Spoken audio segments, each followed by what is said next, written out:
Hello, this is Joy Gilfilen with iChange Justice podcast, and this week we've got some news.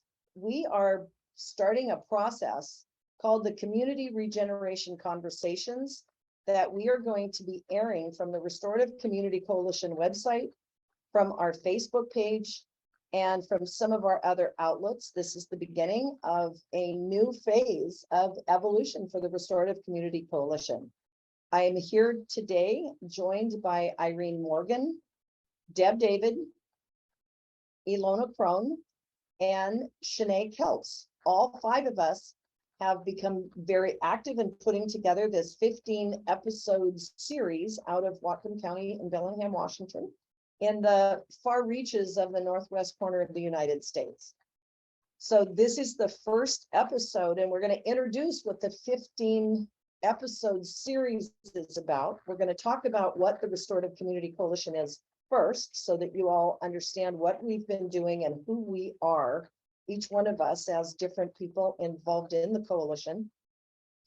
And then I'm going to go into each one of the episodes and give people who are listening to the call the kinds of recordings that we're making this week, and we will be posting them to YouTube and to the iChange Justice Facebook page, our Joy Talk Facebook page, and our Restorative CommUnity Coalition Facebook page eventually. The idea is that we want to have a body of work available for anybody anywhere in the country who's striving to do personal work in your small city or your community or your neighborhood group, and have tools to learn how to do this, because COVID, like I said, fractured us. Community is not working the same way.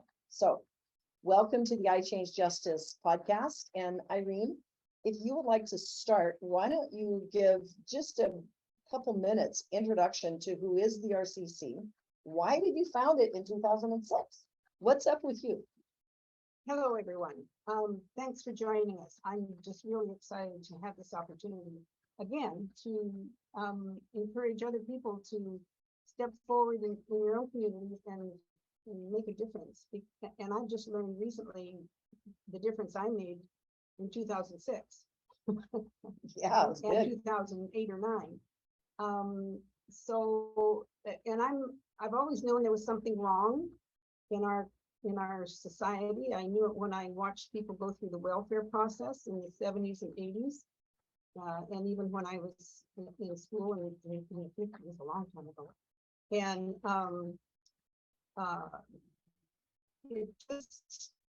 it just kept nudging at me and wouldn't go away. And I was going to the Homeless Coalition meetings here in Bellingham, Washington, and I was able to watch as people came through, and the policemen and the fire people and the emergency workers, the nurses and people on the coalition, and they talked about all the things that were wrong, and it all came back to one group of people. So I started the coalition, the first reentry coalition in Washington State in 2006. And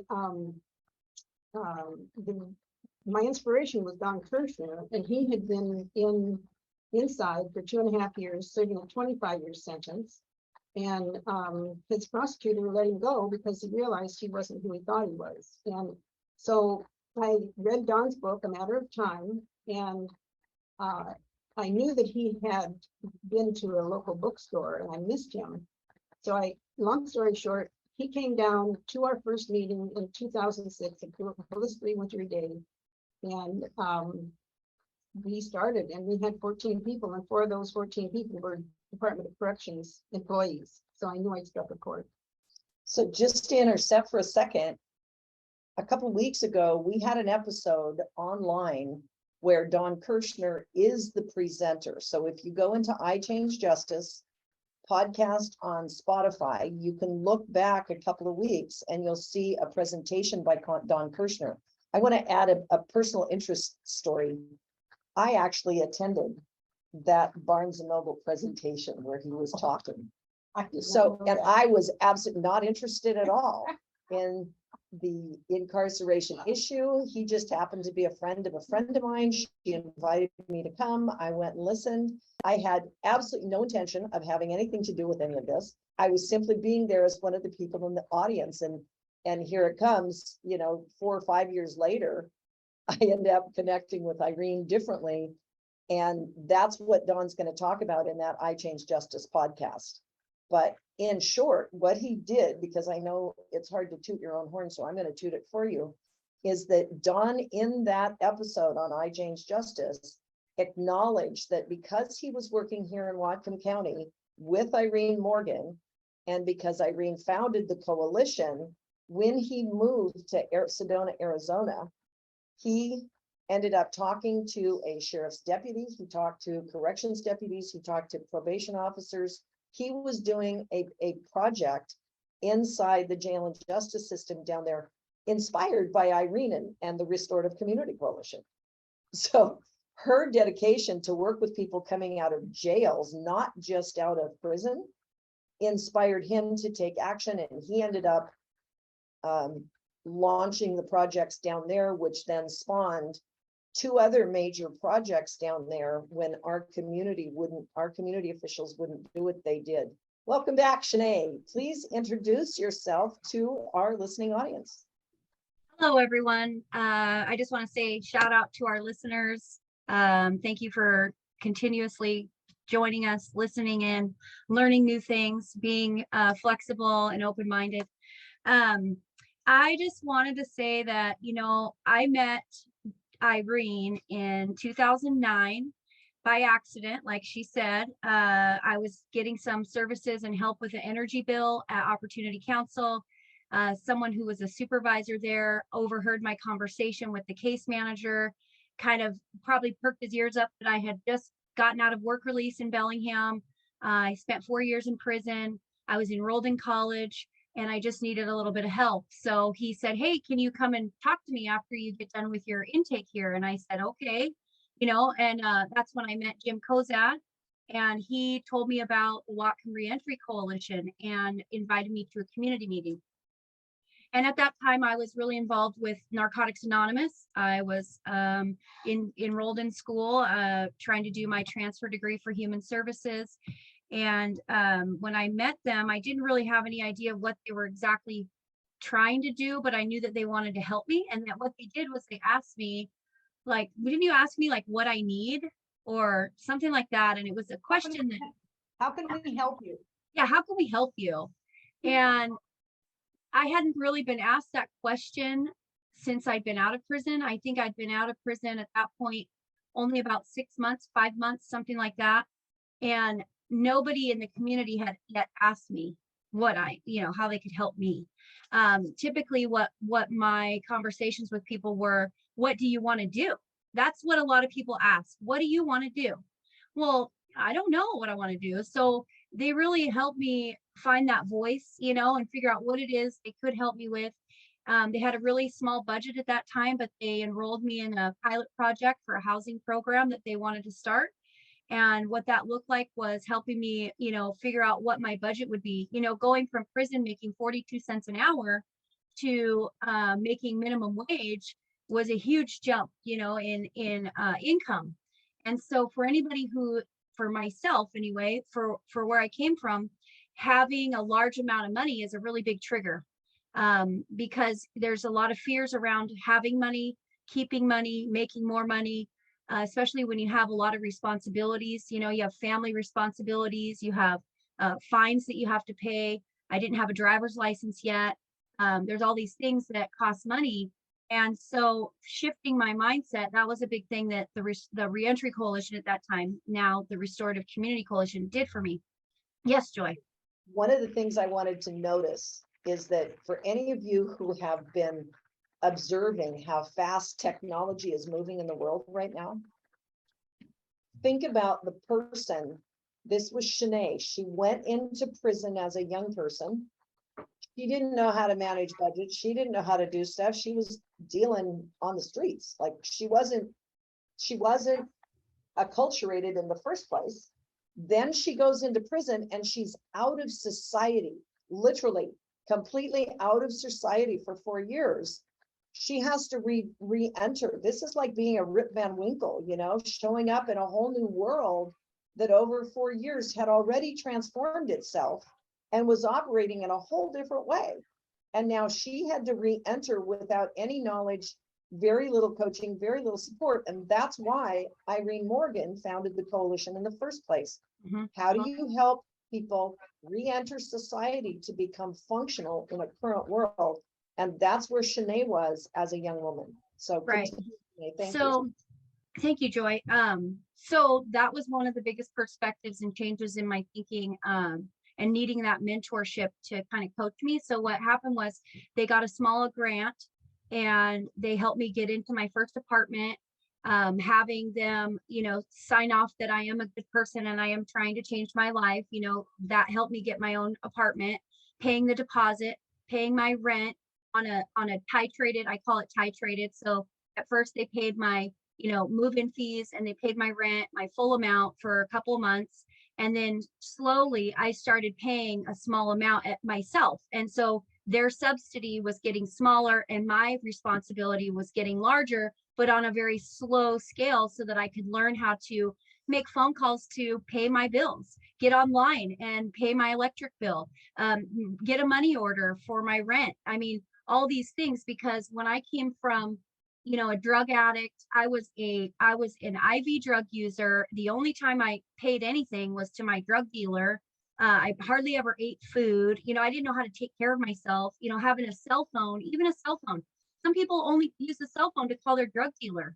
You know what I mean? And so using a cell phone to call and pay bills was like a huge deal. And there's all this fear wrapped around, am I going to say the right thing? Are they going to help me? Are they going to know that I'm this drug addict that just got out of prison? You know, like all that stuff's in your head when you're trying to do all these quote normal things in life. And so that went on, I think it was about a year that we did that subsidy program and case management and budgeting. And during that time, I was, you know, still going to NA meetings and still going to AA and still doing all these other service projects that I did in the community. And also talking about these things with other people, like in college, you know, all the advisors I had at Whatcom Community College, I'm pretty open about my story. Obviously, you can tell I don't know all of you, but I feel like the best way for me to be successful was to be open and honest and transparent, because then I could get the real help from people who really cared.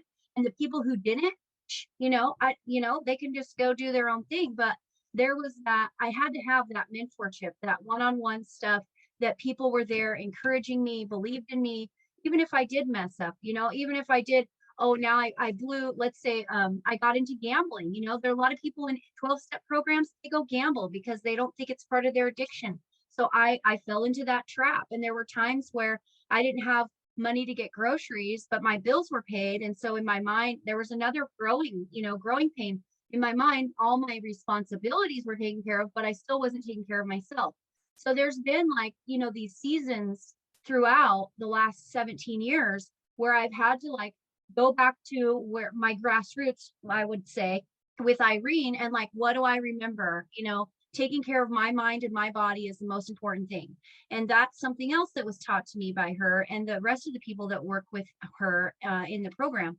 And now, you know, it was funny, as you guys were talking earlier, I have 25 booking photos of myself from the last times I was arrested. And I really wanted to pull some of those up before I started sharing, because if you, I don't know, I might have to do that, because if you saw the person who got those mugshots taken and the person I am today, it's like, it's as if it was somebody else. Like, it wasn't me. It wasn't my life. In fact, when I first saw them, I was like, is this even me? I even questioned, is that me or is that someone else? You know, my life. It's remarkable to look at these booking photos. And what I think might be useful, Chene, is when you do your presentation on Thursday, is you're going to talk about how you would run the Restore Life Center. Yeah.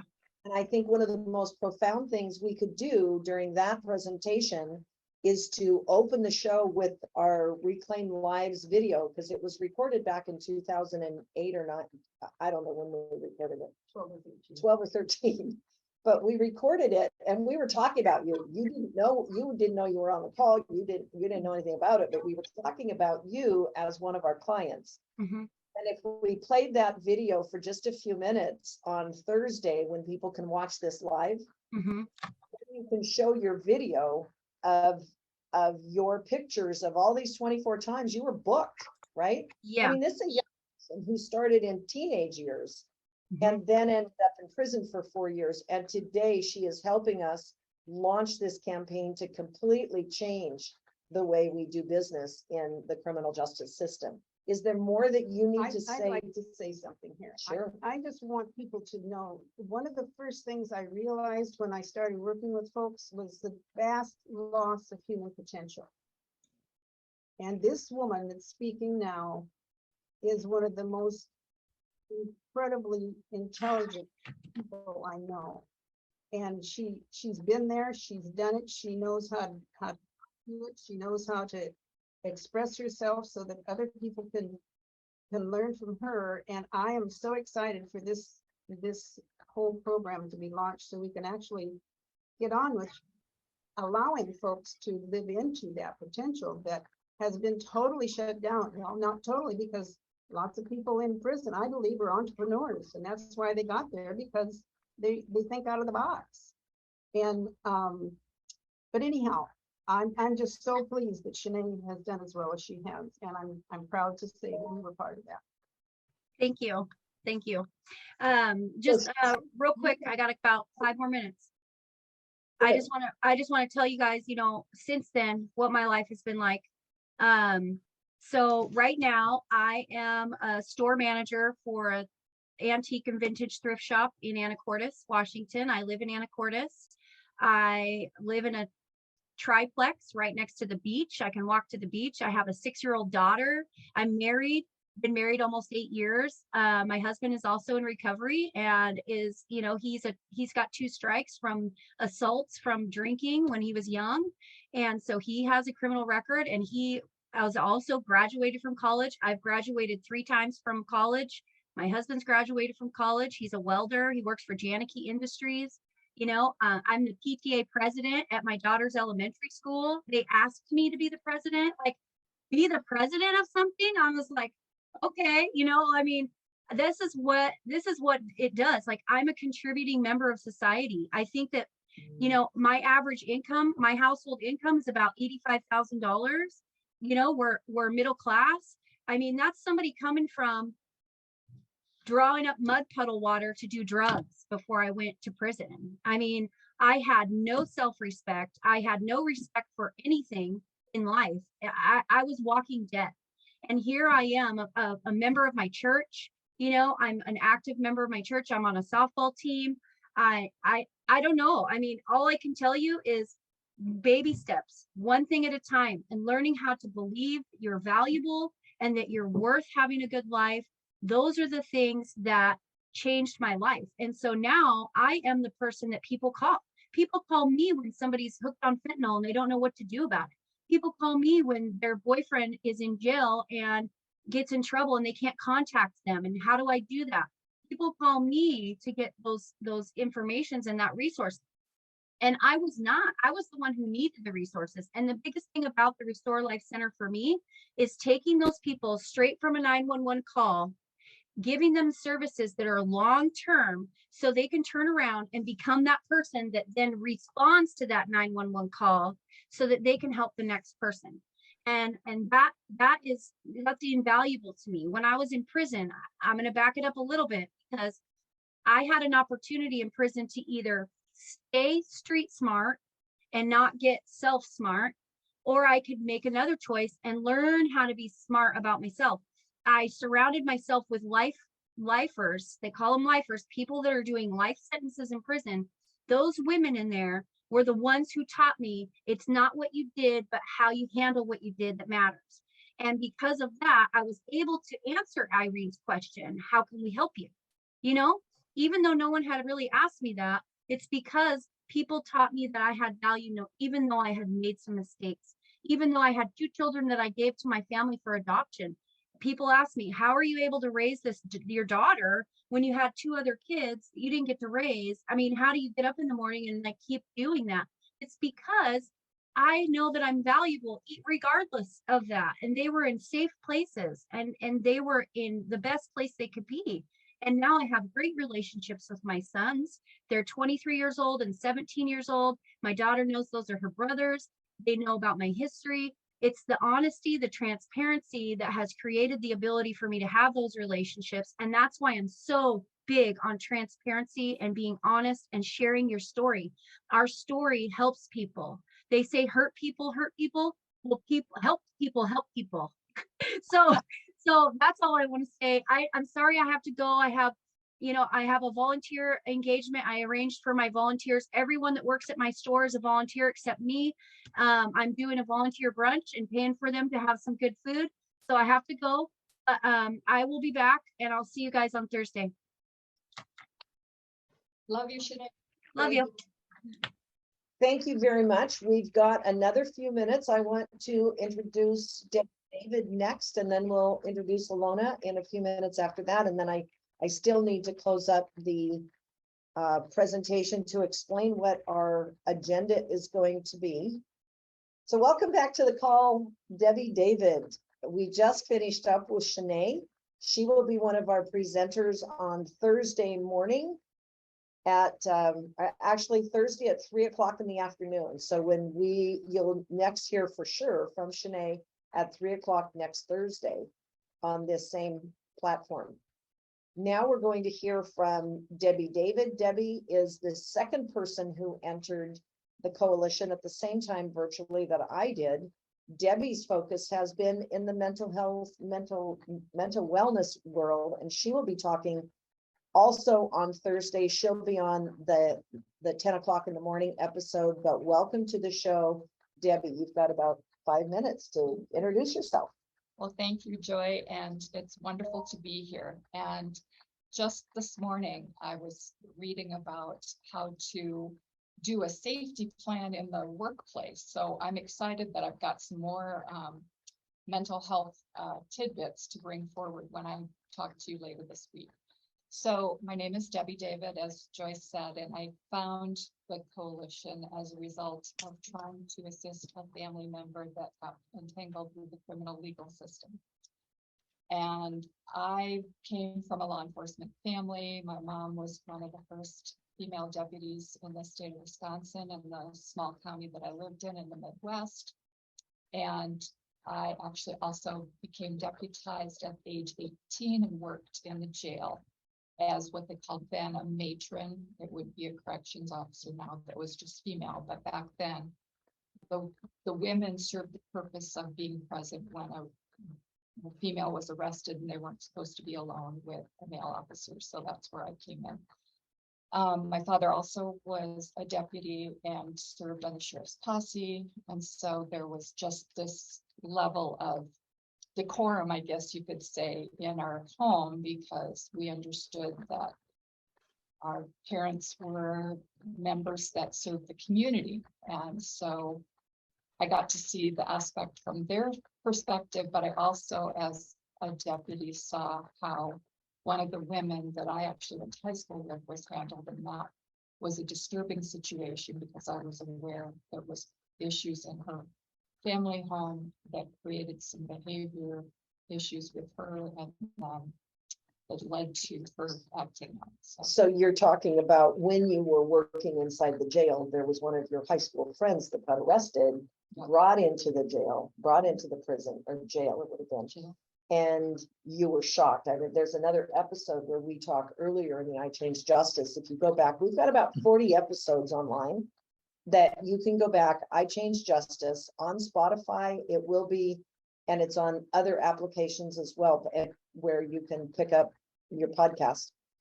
But that was your second basically introduction to how justice was very different from what you thought, and then you ended up in a couple other platforms. Yes. Go ahead. So I did that work for about 1.5 years and eventually moved into state civil service, and I worked a variety of jobs. Worked Secretary of State's office, Division of Vocational Rehabilitation, but also Department of Corrections Administration in Madison, Wisconsin. And throughout every aspect of the work that I that I was involved with, I would see inefficiencies that were concerning because these are government offices. I would see errors in housekeeping and how they impacted people's lives. But what you mean by housekeeping was not cleaning the floor. You're talking about the administrative housekeeping, clerical. Clerical errors and how they impacted in a very derogatory way people's lives.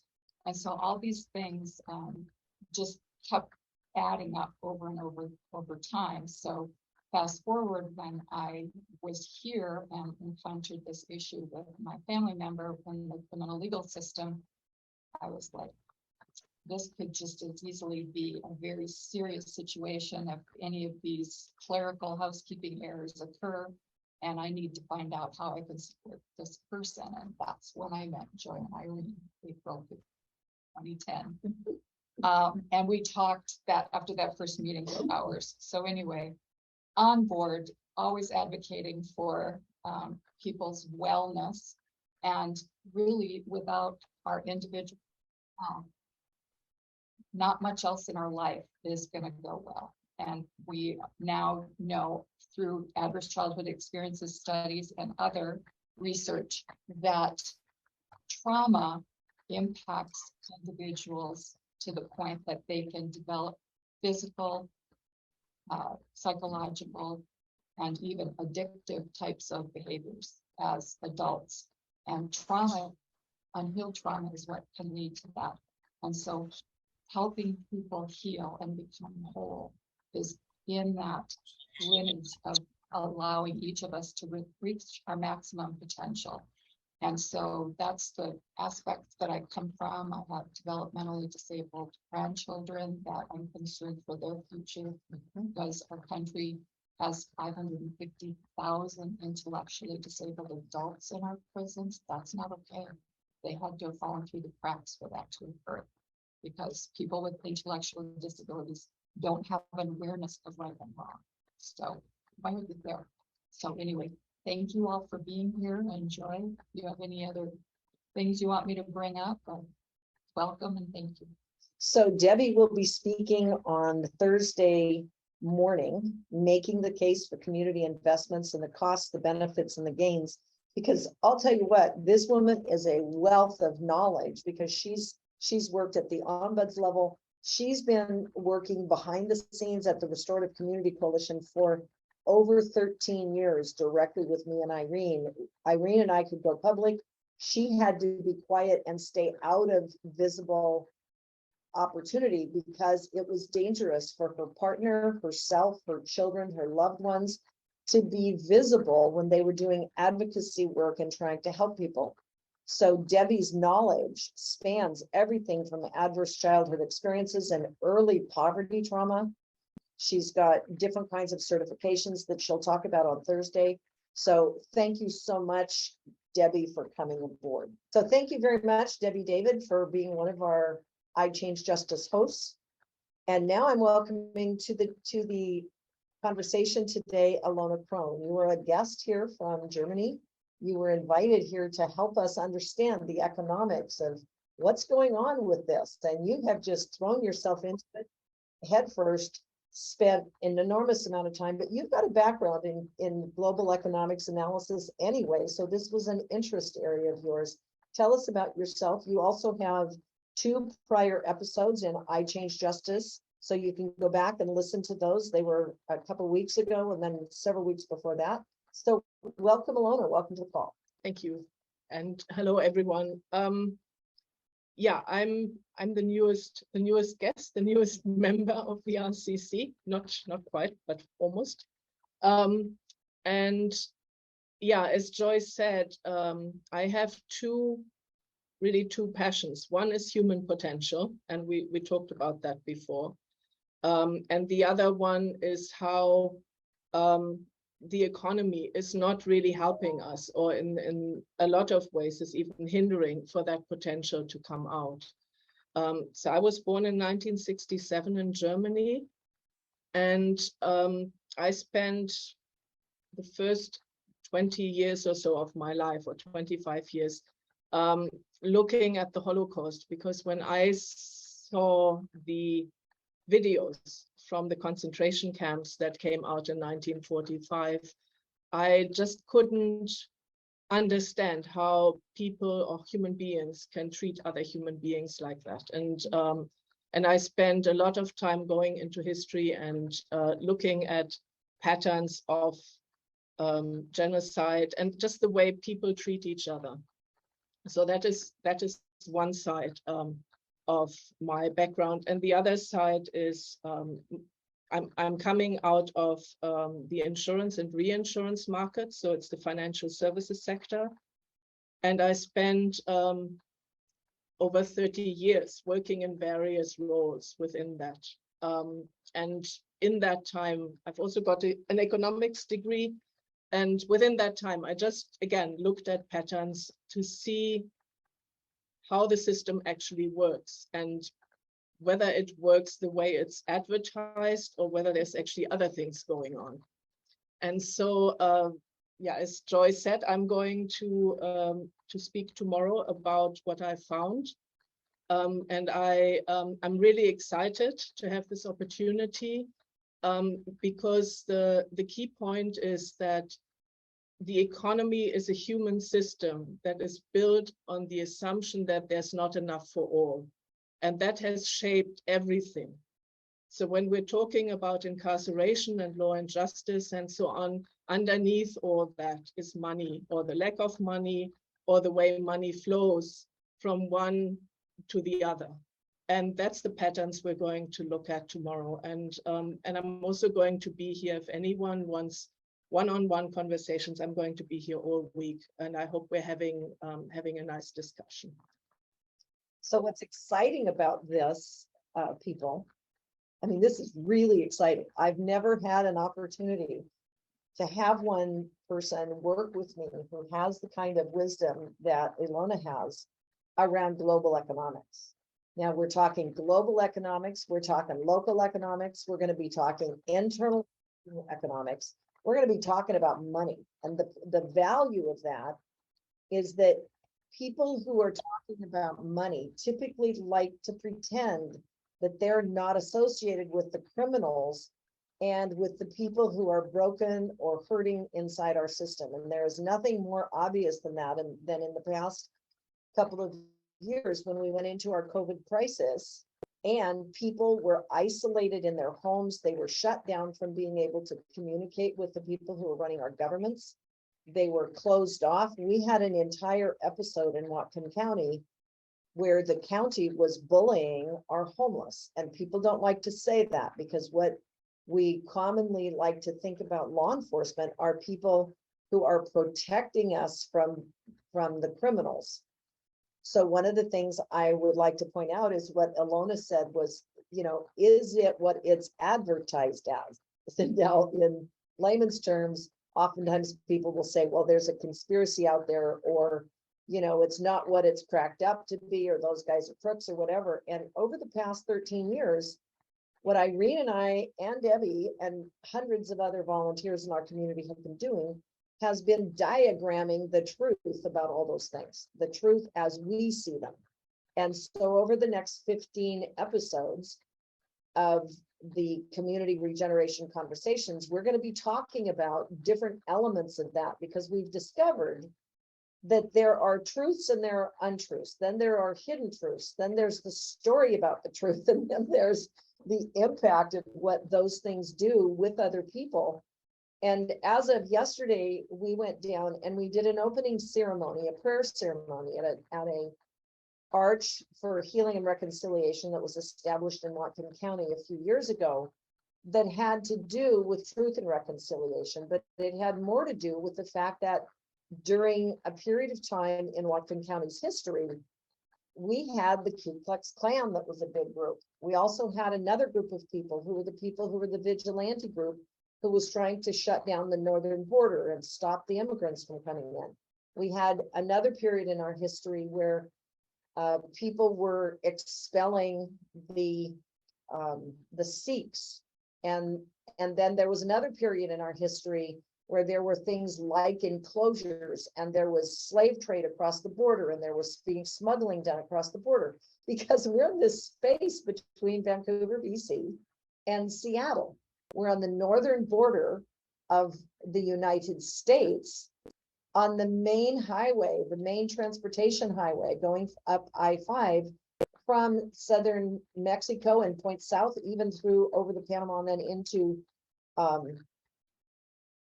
South America. We're talking about transportation and trade routes, rail, air, water, railroad. Okay, we've got 13 and highway. Did I not say highway? Okay, we got a highway going through here, I-5, and it runs all the way from the southern border in Mexico, all the way up, and then it crosses over and turns into another highway technically in Canada. But we're the only highway, if you look at a map of the United States, we're the only main thoroughfare that does not have serious winter weather. So we have a temperate rainforest here. We've got good weather most of the time. And our borders, we've got 13 ports of entry in Whatcom County. And those 13 ports of entry are moving all over the world. So whoever controls the Pacific Rim and the border crossings and the ports of entry to the entire Pacific Rim and point south, Asia, China, Alaska, all of this stuff, we're at a major crossroads.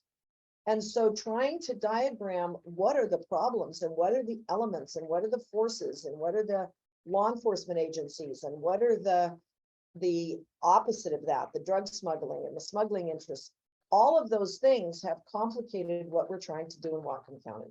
So the point of these episodes and the point of our research is that we are attempting to bring community conversations into a marketplace that is highly complex. Over the past 20 years, we also have watched our community move from being non-technical, non-online. We've gone from a industrialized nation that did business very slow, relatively speaking, to today. Today, you can put something online and it can go global in a matter of split seconds. You know, if you go on Twitter or you go on Facebook or you go on YouTube or Facebook, you can have millions of people watching civic theater, is what I'm calling it. Because I've discovered that our civil systems, and that's the technical word, civilization, that started the way we did business 500, 800, 2,000 years ago, has actually infiltrated how we think and operate today, and we don't even realize it. So, because everything is sort of distorted. We've got timelines we're going to put up on the wall here for those of you who are in Bellingham. We're going to be able to talk about the timelines. We'll invite some of the people who are Indigenous elders who have been studying what's happening with the doctrine of discoveries. That will come in later in the week-long series. So just to take a quick summary, on Monday, 9/12, we're going to talk about facing facts and adapting to changing conditions. On Tuesday, 9/13, humane economics. That's specifically Ilona Krohn. I'm going to be doing a presentation on from fear-mongering to joy-producing as a community, because we need to understand, and I'm going to take a minute to say that, because I was in business before I got involved in the Restorative CommUnity Coalition. I was a businesswoman and I could not understand why our community leaders wanted to build what they had speculated to be would be a 2,450 bed jail in a community of what was then only 200,000 people. Why would you do that when we had just not funded the Big Brothers Big Sisters program? Why were we not funding social services and leadership development and dual diagnosis facilities and all the things that we need to keep our elders and our wounded teenagers and our broken families? Why are we not supporting them? Why was our county committed to building a massive jail and passing massive taxes? It was completely baffling to me. So I'm going to have that conversation on Tuesday in the afternoon after Ilona starts with economics. Then we're going to talk about the whiplash and what this whiplash has caused over generations, across cultures, across countries, and across our local community, and how all that boils down to what happened in the last 2 years. Because in the last 2 years, we had an interesting situation where the emergency conditions with COVID basically shut down everybody and it imprisoned us in our homes. And we couldn't go do grieving properly. And we couldn't go do family properly. We were basically isolated and we're experiencing a different kind of personal trauma. And that personal trauma is affecting us today in our social systems and in our leadership systems and in our government systems. So that whole huge conversation is going to be tomorrow during the 10 o'clock, the 1 o'clock, and 10 o'clock, 1 o'clock, and 3 o'clock episode. Pacific Standard Time. All Pacific Standard Time. Thank you, Kasha. Kasha, by the way, is doing a lot of work in the background. She's monitoring the chat. She's talking with us on the side. And while we are working to publish the iChange Justice podcast, this is about the series of conversations called Community Regeneration Conversations that are happening this whole week that we'll take episodes from and broadcast on iChange Justice also. So Wednesday, the topic is regeneration and de-escalating systems violence. And in that one, we're going to be talking about diagnosing and hooking from these story traps and these habits that we have for how we were thinking, some of the stuff that Chene was talking about early this morning. You get born and raised, you do habits, you just assume that's the way it is. And when you find out that's not the way it is, what do we do about it? So that's Thursday. And then Friday is going to be, we're calling it releasing tension and strengthening group collaboration, because in the 21st century, specifically in 2022, we've realized that our community networks, our political organizations, our news media, our social media, I'm sure you guys are noticing, nothing is working the way it did before. We're basically dealing with fractured society, and I call it complex post-traumatic stress disorder. It's also compound civic domestic violence. We're dealing with things that have fractured our entire family units. And so that's what Friday is going to be about. And then specifically, we've got people who have been boots on the ground doing emergency first aid with homeless and the people living in the streets. How do we go about talking about tiny homes, which we'll talk about also the day before on Thursday? How do we set up community systems so that we can help ourselves when our government can't help us? What are we going to do? So that's what the whole week is about in essence. And I want to thank you guys, Debbie, any of you guys, do you have something to say to close out the radio part of this broadcast? That's pretty complete. Thank you to everyone who's listening and who is doing your part. And if you feel like you'd like to do more, come see us. Go to our website and find out what it is that we can all do together. And what we're going to do is, if you're in Bellingham, we're going to have an open house from 10 to 7 every day. You can come join us on the podcast. You can come join us in these conversations where we will be recording, broadcasting, and talking in person. So I'm going to close the iChange Justice podcast in just a second, and then I'm going to welcome you all to stay for the next segment. Thank you for joining us on iChange Justice podcast.